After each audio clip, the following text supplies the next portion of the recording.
Mga igsoon, si Jesus or si Santo Niño, dugukon gid ni siya sa mga tao. Sukad pa gid sa una nga buhi pa siya dinis kalibutan. Hangtod karon mga 2,000 years na nga nawa na siya dinis kalibutan. Grabe gyud kayo adto dito sa Quiapo, Nazareno, anhi dinhi sa ato, Santo Niño. Grabe gid ang tao. Daghan gyud kay tanan. Bisan gani katong pagmisa nako Thanksgiving adtong Lunes alas 2 sa hapon, daghan lang gyapon kaayong tao. Nako, kuan gyud kayo attractive kayo si Santo Niño. Ngano man tungod kay makaayo siya mga sakit, makawagtang siya problema. Ana kanang tao nga makaayo og sakit niya, makasulbad og problema, dugukan gid nas mga tao. Sige, ligyay mong tupad ing na wan akay problema. Ina. Wan akay problema. Wan akay sakit. Doon na may panahon nga naatay sakit pero wa ta maproblema sa atong sakit. Para nako mo na pinaka-importante kana bang masakiton ka pero wa ka na problema sa imong sakit. Doon na sa mga tao nga way sakit pero daghan kay problema. Di ba? Mura ra gyapon ka nagmasakiton pero igabot ngadtong Hesus, wag tang ang problema. Ngano man tungod kay si Hesus connected sa langit. Matod pa diri sa atong unang pagbasa, lahi ni nga pagkapari si Hesus kaysa kadtong mga pari panahon ni Moises, kay kadto sila gipili nga mga makasasala, dili mga hingpit. Kuan ra kono kanang hulad, image sa tinuod nga pari nga tuag gyud gagikan sa langit. Pero pag abot na ni Hesus, siya na gyud ang tinuod nga pari nga gikan gyud sa langit. Nya kay gikan mas langit way sala. So kanang taong way sala or minus ang sala, makasulbad nag problema. Mao na ang Santo Niño, kaning bata wa man ay sala, makasulbad nag problema. Tanawa ha, gikan ka sa imong trabaho or din kagikan stress kay kastanan, pero pag uli nimo sa inyo ang imong gamay kayong bata nga 6-month-old, 8-month-old or 1-year-old, magsigig katawa-katawa nimo, magsigi og hangop-hangop nimo sa imong bation. Ako'y bata ha, wa ko kasuway ana, pero kamo ba sa inyong bation? Mawa imong problema makawagtang nagproblema kanang way sala. Maubitan na kana mga hayop, kana mga iro, iring, manok, apil na nang bitin. Mga buaya, nganong namay na naghimo na mga ilaga, mga manok, mga piso, nganong namay na nagtinir ana nga mga tao nga gidugan inilag higda, apil ng mga baboy idog na nilag higda, mga iro nga porting dagkuang hapit mo tupong nato, nasa iro nga porting gagmaya mura na lag ilaga. Pero nganong ila man ang idog og higda, makawagtag problema. Ngano man wa man gunay sala ng mga kuana, kana ba nga mga kritsura ba way sala. Lingi ako na imong tupad ing na ang akong naong ba makawagtang sa imong problema, ing na kono nakining akong naong makawagtang ni sa imong problema. Kinsa dinhing mga asawaha nga makawagtag problema sa bana, taas ang gamot. Nakasamot mas problema. Kinsa dinhing mga banaha nga mo claim, sus pader ako kana akong asawa magdali-dali ginag-uli sa amo kay makita na siya sa akong naong mawa gid iyang problema gay kisang banaha din mo claim ana. Oy, gadugang mos problema. Inyong tan-awan ning nagmisa makawagtag problema o makasamot? Kusga. Ay, yan kong ulo-ulohi. Kada na ko sulti, oy, ang atong slat, napaso, sinanasan. Akanang namalit og slat na to, makawagtag problema o dili? O, mauna, Kay ang kana man kung pagpamalit og slot or ang paghatag og donation ngadto sa mga nanginahanglan sa mana ro mga nasunugan, naigos linog, naigos mga kalamidad, kanang imong pag-donate mao man gunay makawagtang sad sa imong sala or sa atong sala.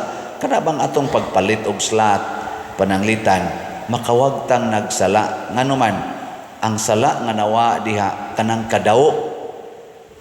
Kanang kadaw, greediness is a very dangerous sin. Greed of money, greed of honor, greed of pleasure, greed of power. Pagkakuyawa aning mga klasihas greediness. Oh. Nakaron naaprubahan na ang atong national budget for 2025, 6.32 trillion.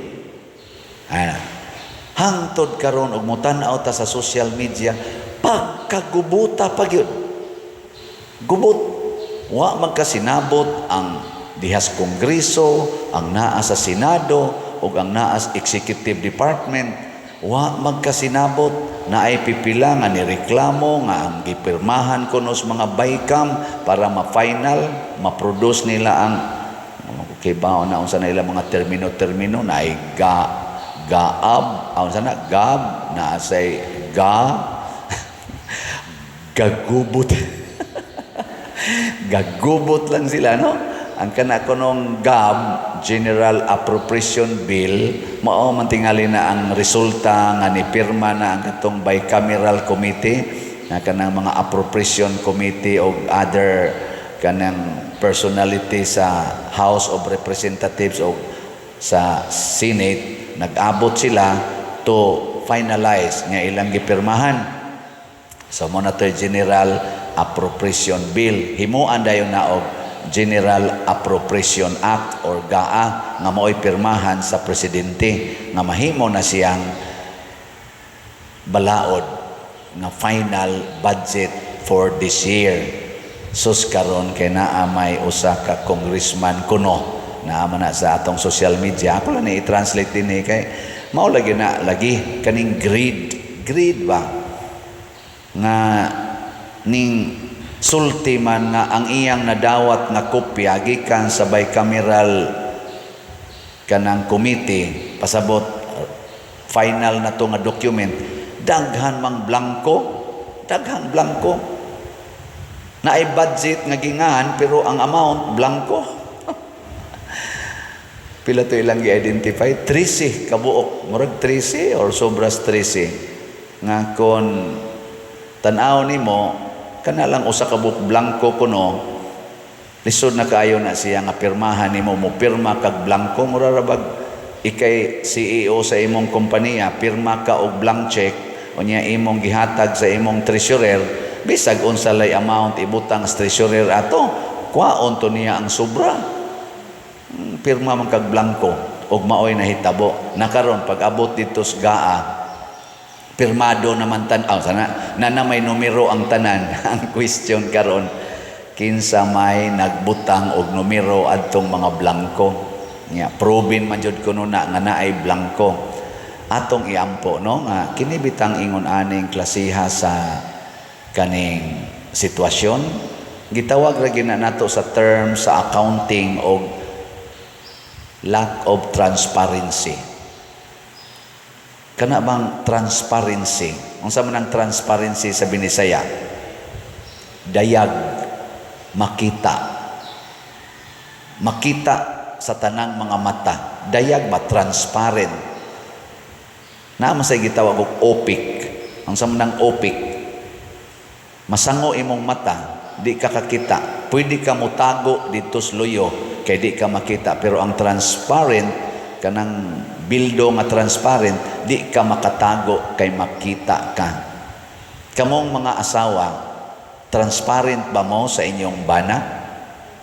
Kinsa dinhing mga asawahan nga ang tanan gid nimong gibuhat, imo jong gipakita sa imong bana. Ta sa kamot. Nabuangon sad. Kinsa kamong mga bana, Kinsa ninyo dinhi ang moingon, Father, wa jud ko'y gitago sa akong asawa, tanan akong gibuhat, ako ginang gipakita. Tas nga mo. Na siya. Kanabitang inikasal ninyo, inikasal ka ng butangan na mos bilo og sa cord, kabantay mo na ka na magluhod mo, butangan mo og bilo og cord. Ako ginang pakapinan og explanation before ko mo proceed sa misa. Ako inom kanang inyong bilo og cord, nagpaila na nga sa mata sa Ginoo, usa na lang mo, dili na mo duha, usa na lang. Mura bag atong lawas ba na ay right side, na ay left side, pero usa ra ka lawas. Nakuha mo? Og unsay bation sa imong left hand, bation basad sa right hand? Ha? Uy, tubag mo eh. Kung normal lang yun ang health sa imong lawas, ug unsay gibati sa imong left hand, bation sa nasa right hand. Muna nga kung masamad ang imong left hand, ang imong right hand mukupot, ay kay kasakit no? Mukupot siya ba? Kaya nga naman, kahibaw man siyang gisakitan ang left hand. O kanisang right hand, masangko og usa ka kayo, ay kain, hoy punay, kupot sa ningwa. Sa ato pa ang bation sa asawa, bation sa duntas bana, ang bation sa bana, bation sa asawa. Unya rog naibog ang bana sa silingan. Unsa man na? Ang gibati sa bana gisakitan. Ngano man? Kay hanggang tingin ka naman lang. Di ba? Kay minyo naman ka. Nya naibog ka sa imong silingan nga gwapa kaayo. Nya magsige ra bag smile nimo. Nya mo text pag yun nga, you know, you inspired me so much every day. Ana, no? Nga iniglingi nimo sa imong asawa, luod na kaignaw.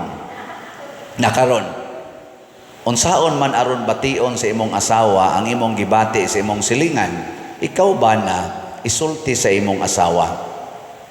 Nga ako dahil giluod na gyud ko nimo. Nya naan ako naibog sa atong silingan. Palihog, tabangi ko. Kay gisakitan kay ko ani nga magtan-aw nimo nga luod nya siya nanoy lami. Gisakitan kay ko nya niingon sa asawa, nahibaw kas imong pagsulti nako ana, lami kay ipakamatay. Insulto kay na nako. You insulted me. Gisakitan kay ko ana. Nya moingon ding bana, unsaon man nako aron mahupay ang imong kasakit. Kay na pagsigtan-aw dito. Nya mingon sa dang asawa, unsaon masad nako aron mahupay ang imong kasakit sa ayaw nako sige higyaw-yaw. No, di ba na nagka-sharing ay namo. Di na namo tan-aw dito. Kamo na lay magsigig dool. Ni adjust ka, ni adjust pod siya, lipay na mong duha. Nindot no. Mo sad ta ni buhaton sa atong kanini ang mga leader sa atong nasod. Gisakitan ang mga tao nganong naay mga blankong gipirmahan nila, nya gisakitan sad sila nganong sigihan sila yaw-yaw sa social media. Unsa may buhaton? I-declare transparency. Nganong naa may blanko, kinsa may ga-fill up anang mga blanko nga duna na may gibutang nga numero pag-abot na dito sa sunod nga level. Isulti lang ba? I-discuss nga nung nahitabo ingon ana para nis kaayuhan nato. I-discuss lang. Unya di gyud makaya. Diyaw man. Na mangyapon tay balaod ana. Hindi gyud ikaya. Mabita na kani mga public officials na gina sila gitawag hantod nas barangay official. I believe bisan gani kami nga ako trabahante man ko sa gobyerno sa una, dias bangko.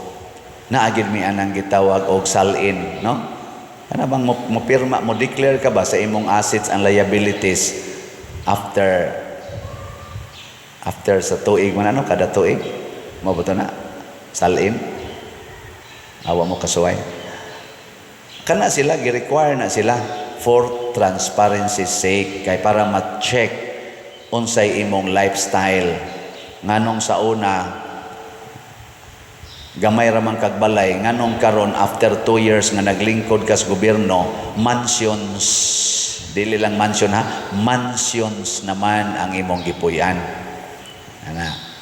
Sa una nga upa ka molingkod sa opisina barangay Di na lang kumulahos kaya di niya ko kakolekta hinunan. Ana ba? Nga sa una, wala pa ka na pari, busluton man to imong balay. Nganong karon na may swimming pool ang imong balay. Ana ba? Mura naman na og balay sa Prime Minister. Nga, diin man na nimo gikuha nga. Ang kolekta nimo sa San Vicente, gamayan. Ana ba?